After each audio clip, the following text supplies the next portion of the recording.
Hey, hi, hello. Welcome to Diana Emerson. Today we're listening to Secrets of the Morgue, and this is Dance with the Devil.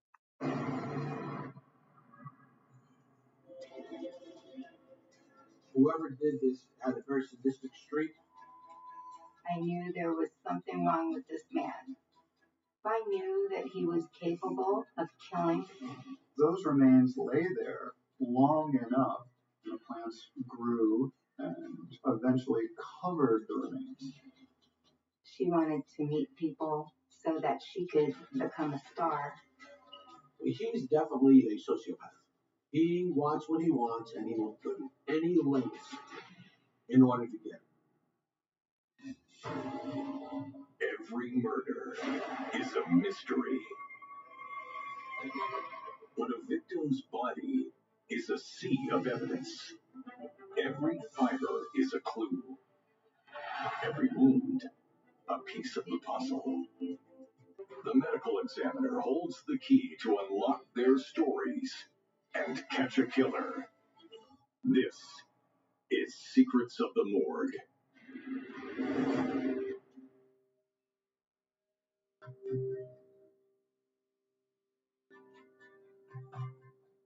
It's a good community. We have sunken gardens. We have thousands of parks. Very good people. But St. Pete, Florida has a darker side. There are parts of South St. Pete that I wouldn't walk in. It definitely wouldn't be safe going to the ATM once the sun goes down. One morning, during routine work along I-275, the darker side of St. Petersburg erupts into view. The state hires crews that come along and clean the roadside. When we get torrential rains, all that water has to go somewhere. All the leaves and trash that were along the road are washed into the drainage swale. A roadside worker was cutting grass and kicked something. Then he looked down and he found it was a skull. So he immediately called his supervisor, who called us. We walked right across maybe 50 feet of grass, and we were told, well, they found a skull here. Normally, 8 months out of the year, there would probably be a foot of water, if not more. Everything had to be right that day. The weather had to have been dry for a little while. They had to be mowing that day. All of these circumstances kind of work together. We think there's more body parts here. Now we go to the next step, which is how are we going to find out how much is out there? Unbelievable. If you've driven on 275 every day, it's 200,000 or 300,000 people going up and down the roadway, and we're 40 to 50 feet off the road. To deal with the scene and whatever remains it may contain, Detective DeCero calls for some extra medical muscle. When bones are found, you need a forensic anthropologist to answer a lot of questions for you. First of all, how did the bones end up there? One of the key scientists on the case, Dr. Anthony Falsetti, is a renowned expert, having worked war crimes in Sarajevo and both the World Trade Center and Oklahoma City bombing cases. When I was at the University of Florida, we processed over 1,000 cases in that 12-year period. Justice being served, I think, is very important to help the evolution of our species in a very broadest sense. Forensic science is the practical application of all the testing and all the scholarship. It's very satisfying. The forensic anthropologist helps to organize the excavation. A large team is necessary to recover the remains because weather changes rapidly. In Florida, where we have heavy rains, the concern was they wanted to collect these remains quickly and accurately. There's always a sense of urgency. Every day the scene would degrade a little bit. It's a crime scene that looks like an archaeological dig. When dealing with human remains, the process is the most important part because each individual item, whether it's a piece of evidence or clothing or bones, could be critical to the identification. We're going to have to generate some type of system in order to basically grid this area off and make 4-foot sections. We assign 2 people to each square. One person removes the debris, the other person takes the debris so that it can be screened.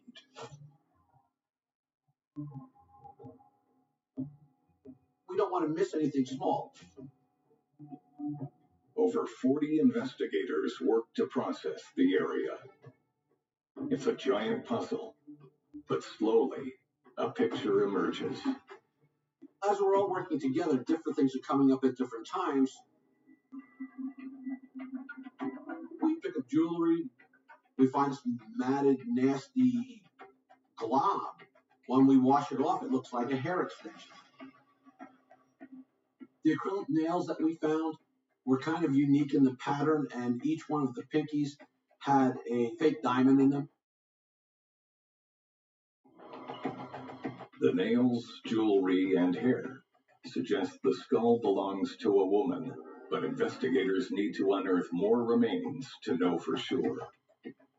We started to find more and more bones.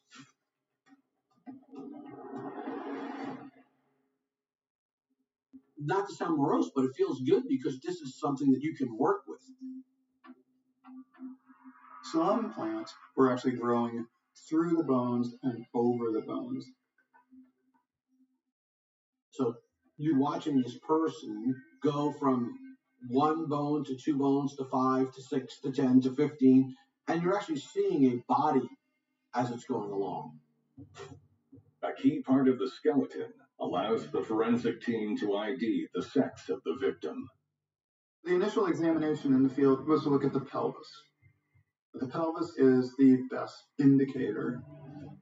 At puberty, the female pelvis becomes more broad. And so at that initial examination, we determined that this was a female. For investigators, a roadside crime scene presents unique challenges. When an investigator finds bones on the side of a highway, the problem is that quite often these victims are people that have never been reported missing before because they are living high-risk lifestyles, whether they're drug addicts or whether they're prostitutes, and it makes it difficult. Because of her location and the fact that we don't know who she is nicknamed Jane Doe I-275.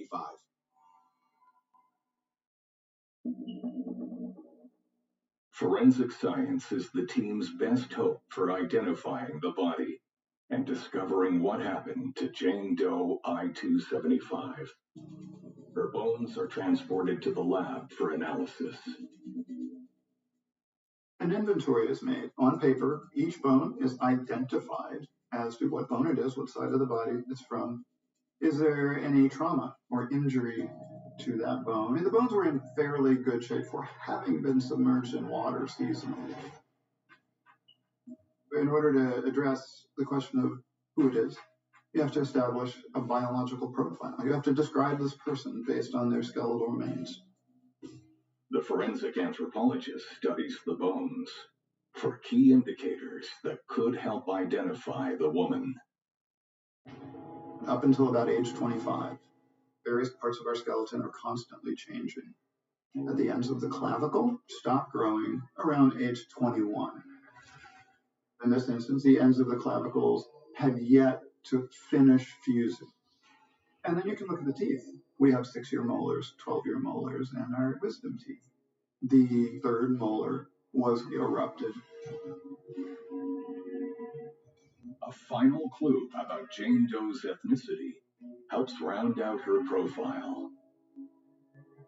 The skull was measured in details to capture the size and shape of the skull. The determination of ancestry was made as Europe. Police now have a basic profile of the victim. Female, age 18 to 20, of medium height, and European descent. but it's not a lot to go on. You have a body with no name. You have to find out who that person is before you can go forward. How can I solve this puzzle? Because until you know who, it's very hard to determine why this happened or who else may have been involved.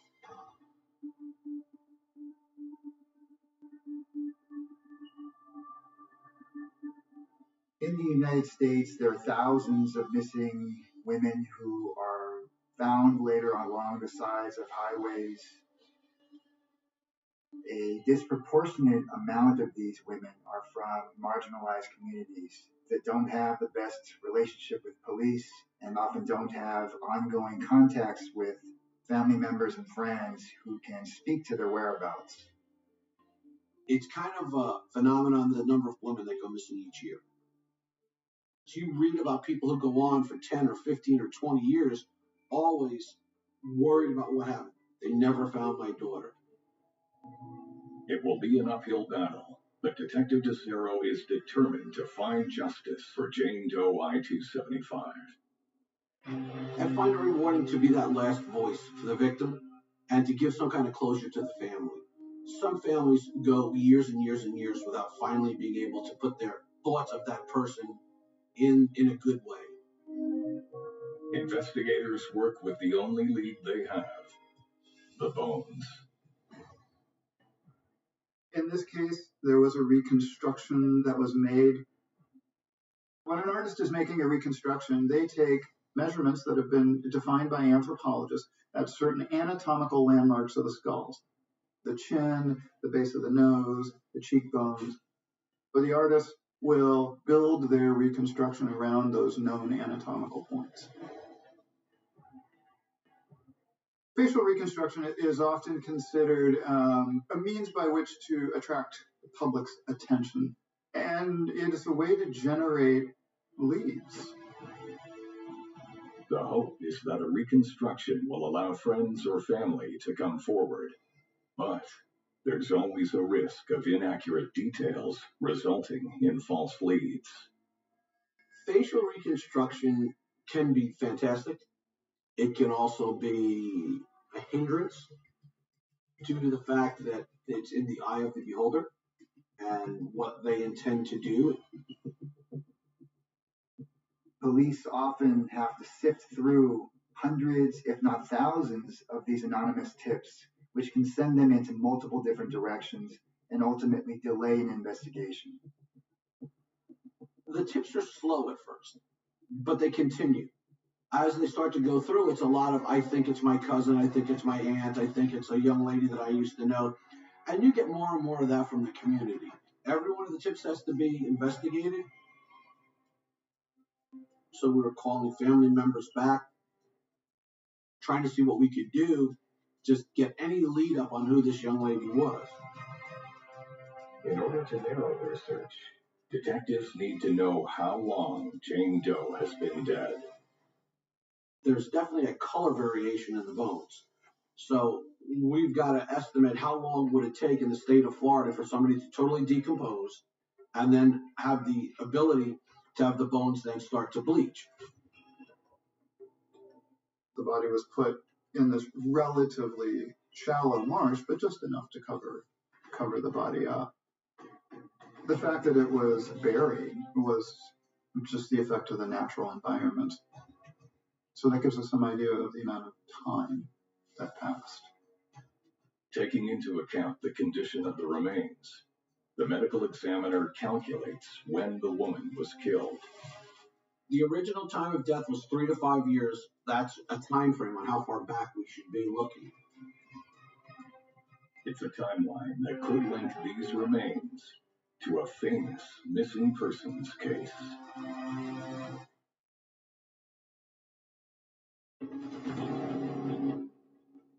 Investigators in St. Petersburg consider if Jane Doe I-275 could be Tiffany Sessions, who has been missing since 1989. Tiffany Sessions was a University of Florida student who went out for her evening walk and never came back, ever. All kinds of theories abounded. Everyone once in a while they'd come forth, somebody would come forth and say they knew something about it. Could not find her. The mystery of her disappearance put Tiffany Sessions on every investigator's radar. Tiffany Sessions. It always comes up when there's a young woman's body found. The case is so well known, the medical examiner can quickly access Tiffany's medical records and examine her dental x-rays. We were able to eliminate the case from I-275 as being Tiffany Sessions by comparing dental records that we had of Tiffany Sessions to the dentition of the skull. With few leads on an ID, police considered connections to the area where the body was discovered. Because I-75 runs from Naples all the way to Cincinnati, we could have anybody coming up and down that road at any point in time that could have done this. We know that there's serial killers that operate throughout the United States at all times. So we have to look at every person that's imaginable. After consulting a database of killers known to have operated in the region, Detective DeCero focuses in on a possible suspect. We dealt with a person called Keith Jesperson, who killed several women. He was currently incarcerated in the state of Washington. But he admitted to killing a woman in the state of Florida. So we knew he had been in Florida at some time. Any new lead that comes in like that, where you have a known killer who's admitting to killing someone in the state of Florida, it would pique our interest. Keith Jesperson was a very large man, and he was called the Happy Face Killer. Because he liked to make the little smiley face on people after he killed them. But he would kill a lot of people by asphyxiation. He would pick up girls at truck stops and things of that nature and choke them out. Detectives examined the items recovered with the bones for any link to Jesperson. A shirt was found in the area of the neck, where the neck would have been during life. Its physical location told you a lot about what happened just prior to death. The shirt that was tied around the neck that had been tied into a big knot, was it strangulation? Some type of airflow cutoff, some type of asphyxiation? Even though he's behind bars, Keith Jesperson, the Happy Face Killer, could be a lead suspect. He was a truck driver, so it would have been easy for him to pull off the side of the road and dispose of her. Most serial killers don't change their MO. The reason is that they're staying within their comfort zone. They're using the same tactics to lure the women into their trap. They're using the same weapons to kill them, and they're using the same methods of disposal of the body. Detectives know Jesperson killed his victims through strangulation, so they turned to Dr. Falsetti to determine how Jane Doe I-275 died. But Skull told us about the injuries that she suffered at or around the time of death. We took the skull and x-rayed it, and under x-ray, we could actually see lead debris. There is evidence of 2 gunshot wounds to the back of the skull, fractures radiated out from them in what we call a stellate pattern or star pattern. So in this case, her cause of death was gunshot wound to the head. The bullet wound did not fit with Keith Jesperson because was not his MO. We pulled his trucking records, we pulled his weight logs, and we pulled his cell phone. And we kind of saw where he was. His timeline didn't fit ours. At this point in time, we're still looking to see who could be our killer. Is it someone that picked this girl up somewhere, had a dispute with her? Or was it a boyfriend-girlfriend situation where they were into something they shouldn't have been into? We really don't know. In a cold case, you kind of always hit dead ends. You go through 50 reports, you might get one possibility. You start to look at more and more aspects of what else could it be? Detective DeCero scours the items recovered from the crime scene in search of new clues. He finds an unlikely thread to follow. As we're starting to look a little bit more, we find the breast implant. Even though it's the side of the interstate, not many people are throwing breast implants out the side of the car window. breast implants actually have serial numbers on them and can be traced back through the manufacturer, then back to where they were sent to.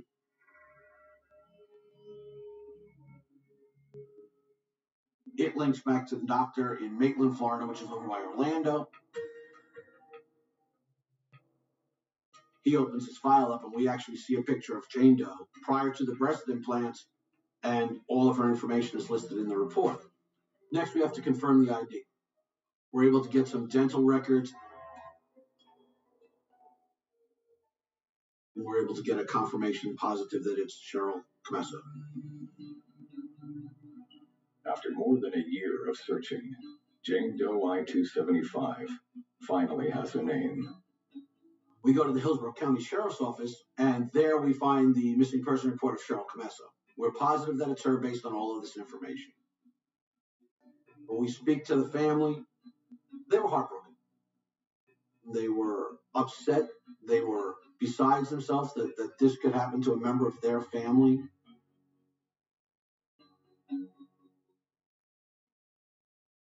So you do everything in your power to make that family whole. Cheryl Comesso is a young lady from Brandon, Florida. She had been an exotic dancer, several different locations. The last club that Cheryl worked at was called Mons Venus. Detectives tracked down and interviewed the employees who worked there when she did.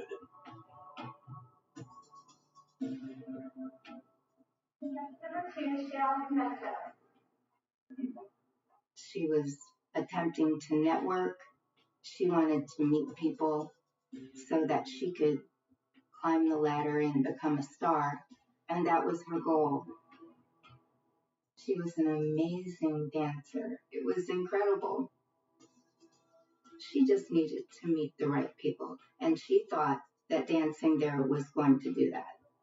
Live, 133 Trevor Street, at live. Young women who get involved in exotic dancing often have this hope that they might get discovered, that this might become a springboard into other kinds of career opportunities, including acting, including modeling, and so forth. But many discover when they get into the club that it's not what they expected. They're often exposed to people who abuse them, who harass them, and they discover very quickly that there aren't these kinds of opportunities to branch out. Detectives suspect Cheryl was working in a dangerous environment. There's no telling who she met at the club. The customers that come in come from all walks of life. Some are good, some are bad. Most of them have some shady background to them. You have a whole pool of nefarious people to deal with in these strip joints.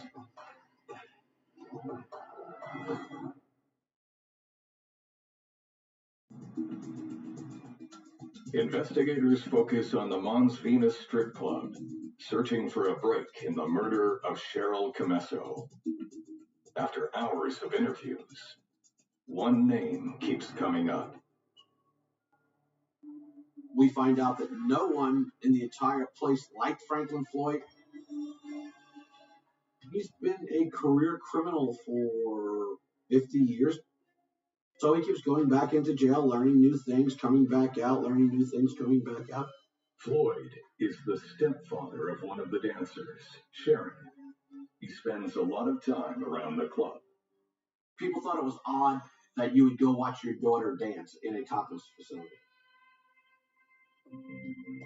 Floyd's disturbing behavior is confirmed by a friend of Cheryl and Sharon. He drove us to a party, and he reached over and he pinched his daughter's nipple. And he said, "She has a nice ass."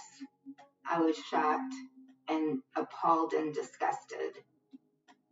And he had a conversation with me regarding some BDSM activities.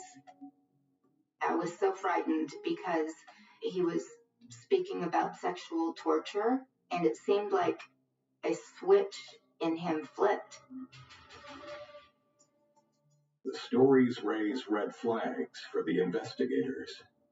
They take a hard look at Floyd and his daughter Sharon. We had interviews of people that knew Sharon, and we find out quite a bit. Sharon admitted to me Floyd had been abusing her whole life. I told her we needed to find a way to get her out of there and away from him, and she never thought for 1 second she could get away alive. It's clear to police that Floyd is a violent man, one with dark secrets. Sharon talked to a friend saying that she knew something so bad that could put Franklin away forever. But whatever Sharon knew, she was never able to reveal. In 1990, she was run over walking on the interstate at 3 o'clock in the morning. She was probably more like run over by Floyd, would be my guess. He thought, you're not going to turn me in for anything. Sharon's death is ruled a hit and run, but the connection to Floyd is suspicious. Another witness at the club tells them that Floyd was also violent with Cheryl. One of the dancers observed a physical altercation between the two of them, where Cheryl allegedly said, I've got enough on you now that you're going to jail. We know there was a physical altercation after that. I think that the whole aspect of it was she challenged him. Floyd does not like to be challenged. So he figures, this is one I can't control. She's not scared of me. She's not intimidated by me. So the only way to do it is I'm going to have to do something so drastic. Franklin Floyd has a disturbing reputation at the club, but detectives need more to connect him to Cheryl's murder. It's a lead from the FBI that changes everything. Unbeknownst to us, the FBI is working a kidnapping in Oklahoma. The person who committed the kidnapping is Franklin Floyd. Floyd is captured and held in jail. When the truck Floyd used for the crime is searched, the FBI finds some shocking material. There are various pictures of the woman at different stages. Obviously not stages that she was enjoying. This is some type of trauma being done to her. One of these pictures is a picture of a young, dark-haired woman who's being choked out. Detective DeCero obtains the violent pornographic images from the FBI. She's in distress. She's obviously been beaten. She's got a large hematoma under her eye. Whoever did this had a very sadistic streak. Police believe the woman in the photos is Cheryl Camesso, but she has been beaten so badly, Detective DeCero can't be sure. When you have photographs of a living person with injuries, it would be possible to use those photographs to make a comparison with the remains that you have and those injuries that are present. The forensic team examines the photographs in the hope they can make an identification.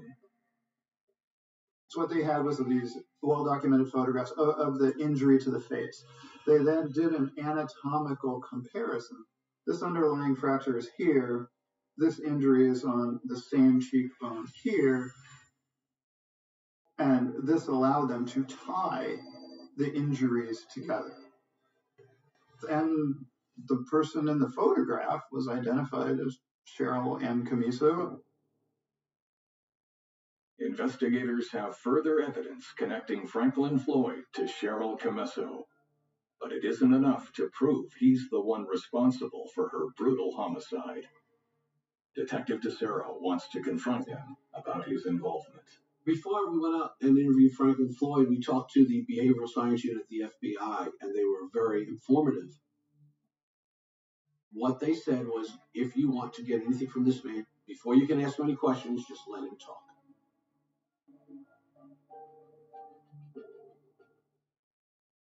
So when we went out there, he probably talked for about 3.5, 4 hours straight. Then we start sliding in simple little questions to him, little ones that he can't deny, like, do you know Cheryl Camesso? Never heard of her. Here's her picture. Have you ever seen her? And then Franklin put his thumb on the picture and held it up and got, yeah, I think I might remember her. net around Franklin Floyd is tightening. We went back the next day and talked to him again. First thing he wanted to do was receive the picture. And he's holding the picture up, and what he's doing is he's looking for his thumbprint.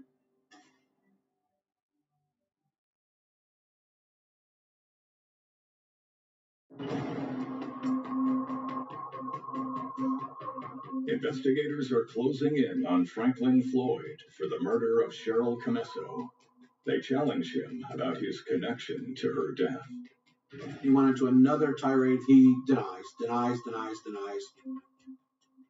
He made statements about you don't have any bodies. You don't have any way to prove it. He's a sociopath. He's very plotting. I think we've only hit the tip of the iceberg. While the photos are brutal, they do not prove that Floyd killed Cheryl. Floyd could claim he got them from someone else, or that they were taken years earlier. Detectives turn to Dr. Falsetti in order to determine when the injuries were inflicted. They need to know where the torture fits within the timeline of Cheryl's death. We look at fractures or damage to bone, and we try and determine what the category is. Antemortem, perimortem, or postmortem. An antemortem injury is one that's healed. Perimortem is anything that occurred at or around the time of death. So if something happens to the victim's bones at or around the time of death, that's not going to change. That's going to be a permanent record. Cheryl's injuries are considered to be perimortem. There's no sign of healing. The cheekbone's inbended, which it does when it's viable. There was also an injury to rib that was also considered perimortem in nature. The facial fractures and the gunshot wound would have occurred in a relatively close period of time, a couple of days, if not hours. These findings prove that the photographs depict Cheryl's final moments. Now, police need to prove that Floyd was there when they were taken. The important thing is the pictures of Cheryl Comesso when she's being beaten. There are obvious signs that you can identify in there. The couch, the paneling, and say that is definitely a trailer. Detectives get an address from the staff at Mons Venus for a trailer park listed as Sharon and Floyd's residence. Police want to see if the photos were taken where Floyd lived. Finding a location where the victim was killed is often a turning point in an ongoing investigation. It opens up a new realm of possibilities for investigators who can now find additional clues to solve the case. But when police arrive at the park, they get a big surprise. Somehow there was a mysterious fire in the trailer, which burns the trailer down to the ground. But DeCiro discovers someone who knew Sharon and Floyd when they lived in the park. We found a woman who lives in the trailer park, one Floyd and Sharon lived there. She identified the couch and the paneling from the picture. There's no doubt Cheryl's photos were taken in Floyd's trailer. Every sign points to Floyd as Cheryl's killer. But investigators hit another roadblock. We have a suspect. We have a lot of evidence that places the suspect in a relationship with the victim, but the postmortem interval, as currently calculated, excludes him because he was in prison during this period of time.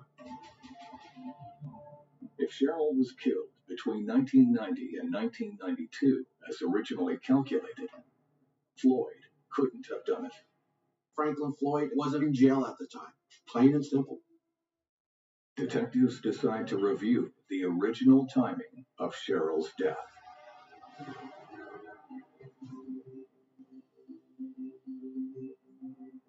We go back to Dr. Falsetti and say, based on what you're seeing, could the timeline have been a little bit longer? As I have studied the environmental area, went back over the case notes and the botanical material that was cut and preserved. This botanical material that was covering or growing through the bones. The vegetation on Cheryl's remains gives Dr. Falsetti a new plan for determining when she was killed.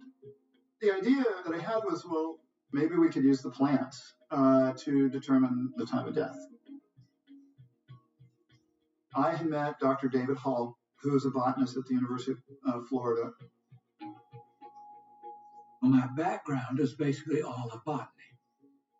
The things that a botanist can do for you most commonly are destroy an alibi, put someone or something somewhere based on plants, and determine time since death. Dr. Hall examines the plants found among Cheryl's remains to make his own assessment about her time of death. I found 3 plants that I could use from the pelvis, and 1 that I could use that was growing under a leg bone. In the temperate world, you can count the rings that tree gets. And if the tree is through a skeleton, you know that it's been there at least that long. I take a very sharp knife and cut through the branches as clean as I can. There were 3 clear rings, so they were 3 years old. Cheryl's body is discovered in 1995, so 3-year-old plants appear to place the crime in 1992, as originally estimated. But there's more for Dr. Hall to calculate. Body fluids are caustic. They don't help a plant at all. They usually destroy plant growth underneath. So after the remains were completely deteriorated and there was just bone left, then these branches grew through the hip bone, grew through the pelvis. I asked 2 medical examiners who had worked in that area for many decades about how long it would take a body to deteriorate. It's almost 4 years. It would take a while for the branch to get there. When body decomposition is factored in, the time of Cheryl's murder changes. This is not a year growth. This is not a 5-year growth. This is a 6 to 7 year growth minimum. It's another piece of science that goes with what we believe, goes along with the statements, goes along with all the physical evidence that we have. No matter what Floyd says, we can disprove it.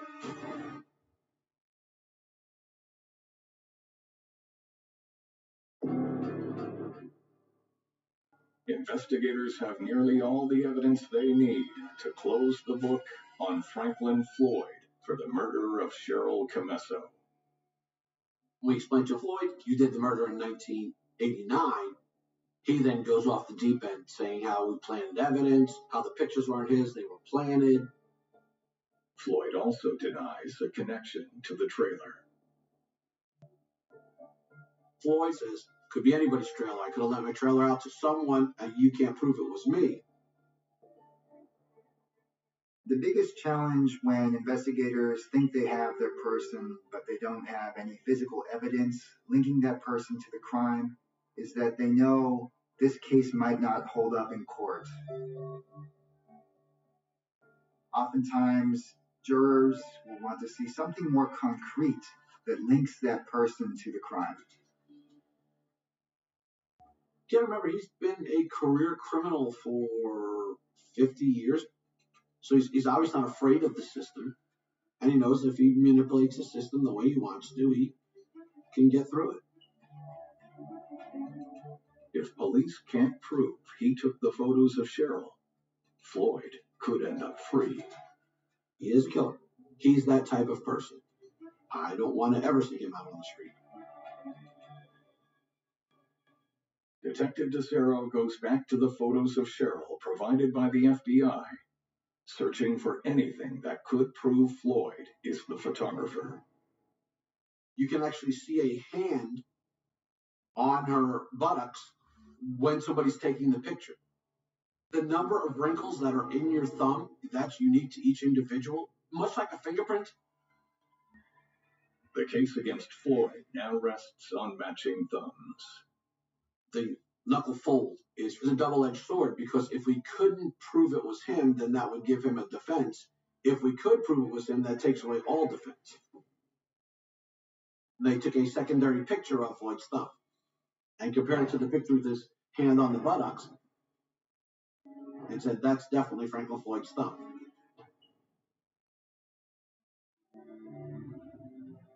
The scientific evidence tells us, and the identity of the individual, which is Franklin Floyd, this affirms the story that the prosecution will tell, and it gives the jury something tangible which to base their opinions on.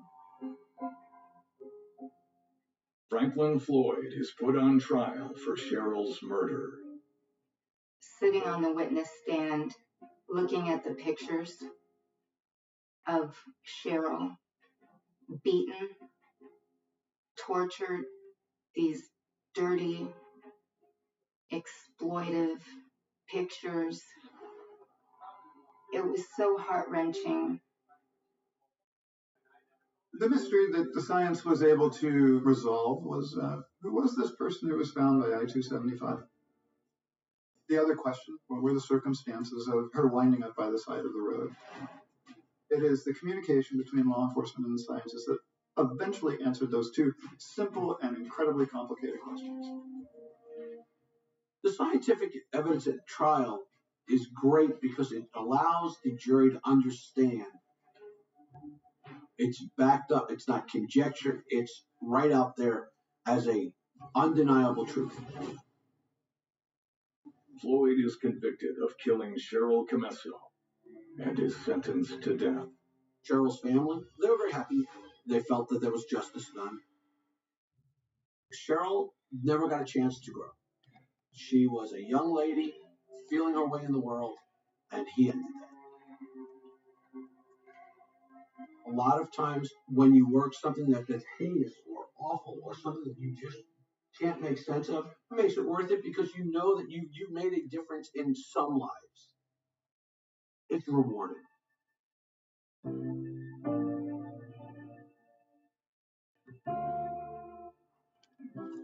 Cheryl had so much potential.